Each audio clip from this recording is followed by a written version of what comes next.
Et tout en restant bref, quelles sont pour toi les choses qui sont essentielles du lean manufacturing? C'est vaste, mais si on reste dans l'essentiel, on parle ici généralement d'avoir de bonnes techniques de travail, des outils de résolution de problèmes et d'avoir des méthodologies pour l'élimination du gaspillage.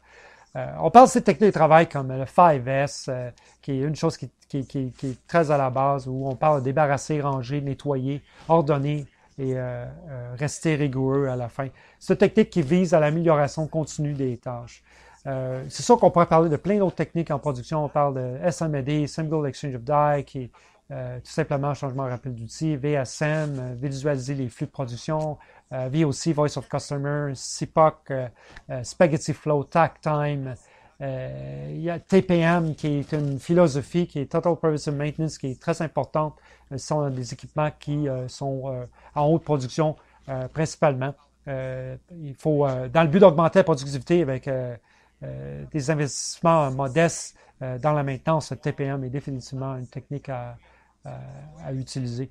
Et sûr, il faut regarder les taux de rendement, indicateurs, on parle de KPIs, des machines, disponibilité, ces choses-là. On parle de flux tiré, Kanban et ça.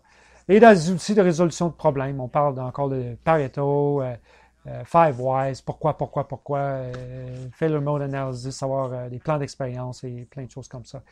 Et toutes ces méthodologies-là sont associées définitivement au Statistical Process Control. On parle de Six Sigma et toutes ces théories-là sont vraiment utilisées avec ces choses-là.